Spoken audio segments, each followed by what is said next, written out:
दिल्ली में आज आम आदमी पार्टी मुख्यालय में प्रेस वार्ता के दौरान हुई एमसीडी की स्टैंडिंग कमेटी बैठक में अंडर हिल रोड के एजेंडे को तीसरी बार लाए जाने पर गंभीर आरोप लगाए गए। ये प्रॉपर्टी एक प्राइवेट बिल्डर की है, लेकिन बीजेपी शासित एमसीडी ने इसे लेआउट प्लान में शामिल कर एजेंडा पास करने की कोशिश की। देखिए, भाजपा पे गंभीर आरोप लगने बिल्कुल जायज़ भी है, क्योंकि 2 अंडर हिल रोड बार बार मुद्दा ये स्टैंडिंग कमेटी के अंदर लेके आते हैं, कभी पोस्टपोन करते हैं, फिर उसके बाद पास कर जाते हैं। जब इनको हो जाता है कि आश्वासन हो जाता है कि अंडर हिल रोड से वहाँ से भ्रष्टाचार का पैसा आ जाएगा, फिर उसको फिर रिजेक्ट कर देते हैं, मिनट्स नहीं आते हमारे पास। आप एक चीज़ देखिए, ये एक प्राइवेट बिल्डर की बिल्डिंग है। 2021 में ये 26 नवंबर 2021 की मैं एक लेके आया हूँ कटिंग, 1 फरवरी 2022 की लेके आया हूँ, जिसके अंदर ये नॉर्थ एमसीडी के अंदर गई और नॉर्थ एमसीडी के अंदर रिजेक्ट कर गई, जिसका खसरा नंबर ही मैच नहीं कर रहा। उस बिल्डिंग के अंदर आपका क्या इंटरेस्ट है कि आप उसका लेआउट प्लान ला रहे हो, और वो भी स्टैंडिंग कमेटी जो 2.5 वर्ष बाद बनी है स्टैंडिंग कमेटी, उसके अंदर लेआउट प्लान लेके आ रहे हो। तो ये तो बड़ी अजीब सी बात है कि आपका इंटरेस्ट दिल्ली की जनता को छोड़ के, आपका इंटरेस्ट यहाँ के एमसीडी के कर्मचारियों को छोड़ के, आपका इंटरेस्ट या तो एस्ट्रॉयड शेल्टर्स प्राइवेट लिमिटेड में होता है या फिर अंडर हिल रोड के अंदर होता है। तो मुझे लगता है कि इसके अंदर सही से बंदर बाट नहीं हो पाई, तो इसलिए इन्होंने अभी रिजेक्ट कर दिया। फिर थोड़े दिन बाद एक ले आएंगे कि जी हमने सब कुछ कर लिया, इंक्वायर कर लिया, अब जिसको फिर पास कर दो।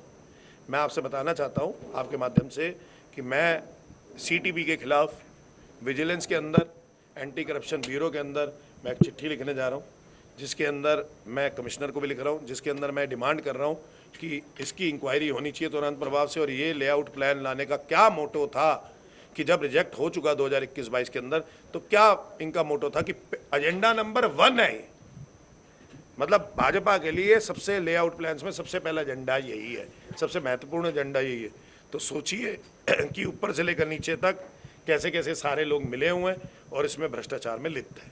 आपने जैसे कहा इसमें कुछ कैश का भी लेन देन हो सकता है और एक बहुत बड़ी रकम भी हो सकती है, तो क्या लगता है कि इसमें कौन कौन सम्मिलित हो सकते हैं? देखिए, इसके अंदर भाजपा के अंदर आरोप है। देखिए, अगर कोई प्राइवेट बिल्डर को बेनिफिट दे रहे हैं तो उसके पीछे क्या क्या हो सकता है, ये सब आप लोग जानते हैं।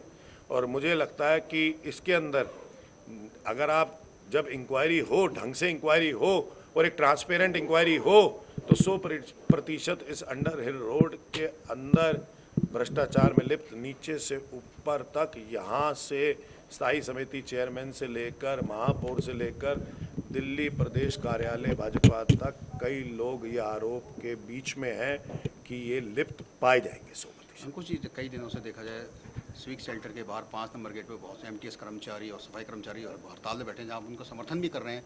कल संजय सिंह जी भी आए, मगर परिणाम के मामले में सब जीरो नजर आ रहा है। क्या कहेंगे? देखिए, कल भी मैंने इनकी डिमांड्स उठाई। मैंने 26 तारीख को सदन में भी, आपको याद होगा, कि आवाज़ उठाई थी, और 26 तारीख को सदन में मैंने कहा था कि ये लोग 29 तारीख को हड़ताल पे जा रहे हैं, महापौर साहब इनसे 10 मिनट मिल लीजिए।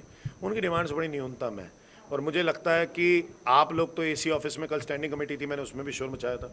कल आपने देखा कि हमारे राज्यसभा सांसद संजय सिंह जी भी वहाँ पे हड़ताल में आए और उन्होंने भी समर्थन दिया। तो मुझे लगता है जब उनकी डिमांड्स बड़ी जायज़ हैं और कोई दिक्कत नहीं, क्योंकि उनको डीवीसी से एमटीएस कर्मचारी हमने बनाया था। उनकी पहले सैंक्शन पोस्ट नहीं थी, तो इसलिए उनको ये नहीं था कि सबको एक जैसा वेतन दे सकते थे। लेकिन अब तो सैंक्शन पोस्ट हो गई ना, एमटीएस बन गए ना। जब सैंक्शन पोस्ट हो जाती है तो उसका रिजर्व बजट भी होता है। तो अब तो आपको जो उनको मिनिमम पे प्लस वेरिएबल डीए देना पड़ेगा, यानी कि minimum grade pay plus variable DA, वो 27,900 का है। और जो उनकी डिमांड ठीक है, किसी को 14,000 दे रहे हो, किसी को 16,000 दे रहे हो, किसी को 20,000 दे रहे हो, किसी को 22,000 दे रहे हो, किसी को 27,000 दे रहे हो, तो कह रहे 27,900 सबके एक जैसी कर दो। वो कह रहे कंपेशनेट ग्राउंड पे हमारी नौकरियां लगवा दो। वो मलेरिया, चिकनगुनिया, डेंगू के बीच में रहते हैं, मेडिकल अनलीव्स मांग रहे हैं, या फिर कंपेशनेट ग्राउंड पे अपने परिवार के लिए नौकरी मांगे, तो क्या गलत मांग रहे हैं? इसमें कौन से पैसे लग रहे हैं? 4 इंजन की सरकार, अधिकारी ये कहते हैं कि आपके ऊपर 5 करोड़ रुपये अतिरिक्त हमारे पे बोझ आ जाएगा, महीने का 60 करोड़ रुपये सालाना बोझ आ जाएगा। 4 इंजन की सरकार को 60 करोड़ के बारे में सोचना चाहिए, जहाँ पे मुख्यमंत्री रेखा गुप्ता, प्रधानमंत्री नरेंद्र मोदी ये कहते हैं कि हिंदुस्तान के अंदर और दिल्ली के अंदर कहीं कोई बजट की, कहीं कोई पैसे की कमी नहीं है। तो फिर एमसीडी के अंदर ये ऐसा क्यों? आप ही तो कहते थे 3 इंजन की सरकार आएगी तो दिल्ली के अंदर बड़ी तेज़ी से विकास चलेगा, विकास बढ़ेगा, एमसीडी में भी हम हैं, दिल्ली सरकार में भी हम हैं, केंद्र सरकार में भी अब हम हैं, हम तेज़ी से करेंगे। लेकिन ना तो कर्मचारी पक्का हो रहा है, ना कर्मचारी की डिमांड्स पूरी हो रही है, और इसकी जो खामियाजा उठाना पड़ रहा है महापौर के अहंकार की वजह से, जो मिल भी नहीं रहा इनसे, ना कोई भाजपा का नेता मिल रहा है, तो ये अहंकार का खामियाजा दिल्ली की जनता को मलेरिया, चिकनगुनिया और डेंगू के रूप में उठाना पड़ेगा। ब्यूरो रिपोर्ट, टीम मानस न्यूज।